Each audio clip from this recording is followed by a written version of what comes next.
क्या आपने कभी सोचा है कि आखिर हम सोते क्यों हैं? नींद में हमारे साथ क्या-क्या होता है? हमें कितना नींद की आवश्यकता होती है? और यदि पर्याप्त मात्रा में नींद ना मिले तो हमारे शरीर में क्या होगा? वास्तव में हमें जीवित रहने के लिए नींद की आवश्यकता होती है। ठीक उसी तरह जैसे कि भोजन और पानी की आवश्यकता होती है। इसलिए इसमें कोई भी आश्चर्य की बात नहीं है कि हम अपने जीवन का 1/3 हिस्सा केवल सोने में ही बिता देते हैं। हम सोते क्यों हैं? ऊर्जा संरक्षण के लिए, कोशिका के मरम्मत के लिए, आपका ब्रेन सही तरीके से कार्य कर सके उसके लिए, साथ ही आपका शरीर रोग प्रतिरोधक क्षमता को बढ़ाने के लिए सोता है।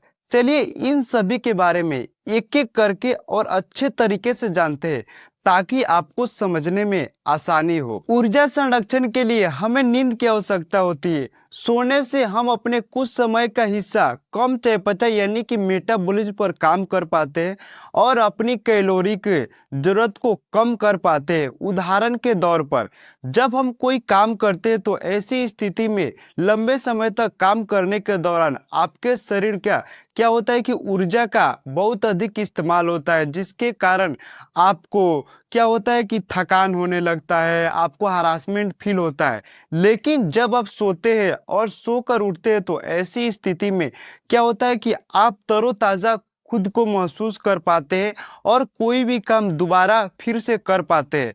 ऐसा इसलिए होता है क्योंकि जब आप सोते हैं तो उस दौरान क्या होता है कि आपका शरीर ऊर्जा को एकत्रित करता है ताकि आप अगले दिन उस ऊर्जा को उपयोग करके सही ढंग से कोई भी कार्य कर सके। कोशिका के मरम्मत के लिए नींद की आवश्यकता होती है। नींद कोशिका के मरम्मत और पुनः विकसित होने की अनुमति देता है। नींद के दौरान आपके शरीर में और भी कई जैविक प्रक्रिया होता है, जैसे कि आपकी कोशिका के मरम्मत, ऊतक में वृद्धि और आपके शरीर में हार्मोन को रिलीज करने का कार्य करता है। दिमाग के बेहतर कार्य के लिए नींद की आवश्यकता होती है।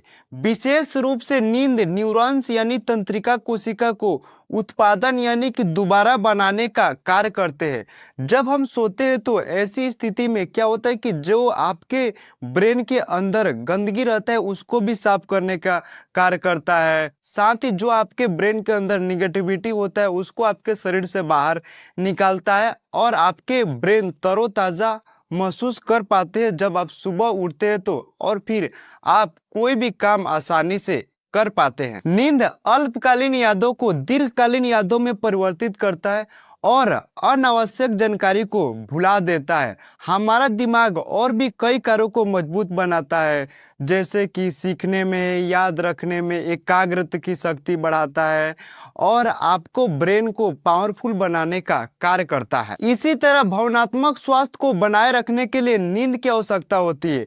नींद के दौरान आपका दिमाग उन क्षेत्रों की गतिविधि को बढ़ा देता है जो कि आपके भावनात्मक को नियंत्रित करने का कार्य करता है। एक स्वस्थ और मजबूत प्रतिरक्षा प्रणाली नींद पर निर्भर करता है। इसलिए जब आप कम सोते हैं तो उसके कारण आपकी प्रतिरक्षा प्रणाली को कमजोर कर देता है, जिसके कारण रोग प्रतिरोधक का क्षमता भी अधिक बढ़ जाता है, यानी कि आप बीमार होना स्टार्ट हो जाते हैं। जब आप सोते हैं तो आपका शरीर साइटोकिन्स बनाता है जो कि एक प्रोटीन है जो आपके शरीर के संक्रमण और सूजन से लड़ने के लिए शक्ति प्रदान करता है।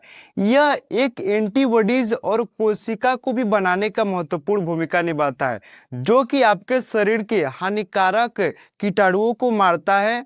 इसलिए जब आप बीमार होते हैं तो उस समय आपको एक अच्छी और गहरी नींद की आवश्यकता होती है। जब हम सोते हैं तो क्या होता है, हमारा शरीर नींद के 4 चरणों से होकर गुजरता है जो कि अलग अलग समय अवधि के लिए पूरी रात कई बार रिपीट होता है।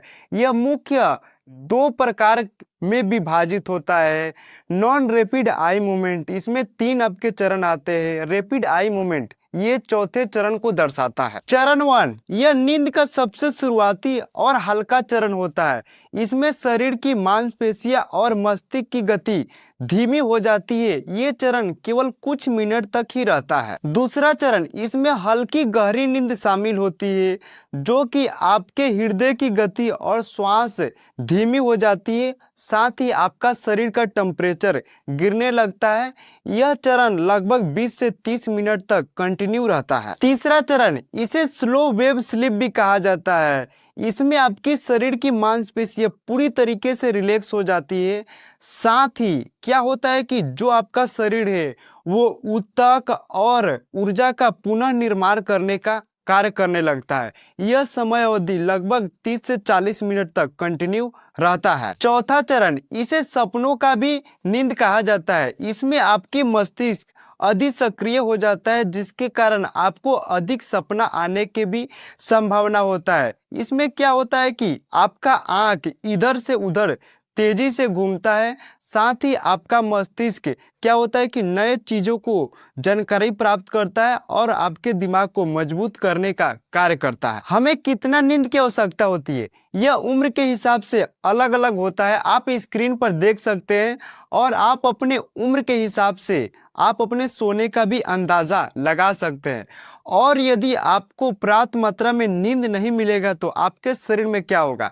देखिए, अगर आप सही तरीके से नहीं सो पाते हैं तो उसके वजह से आपके शारीरिक और मानसिक पर काफ़ी नकारात्मकता प्रभाव पड़ता है, जिसके कारण आपको टेंशन होगा, एंजाइटी होगा और आपको चिड़चिड़ापन होगा। साथ ही आप कोई एक चीज़ पर लंबे समय तक एकाग्रता नहीं बना पाते हैं, यानी कि आपको लगेगा कि ये काम गलत है, ये काम सही है। आपका दिमाग चारों तरफ इधर से उधर घूमने लगता है। साथ ही आपके हृदय को प्रभावित करता है और आपके शरीर में इंसुलिन का सही तरीके से उत्पादन नहीं होता है, जिसके कारण आपके ब्लड में शुगर यानी कि ग्लूकोज का मात्रा बढ़ने लगता है। फिर आपको टाइप 2 डायबिटीज़ का भी सामना करना पड़ सकता है।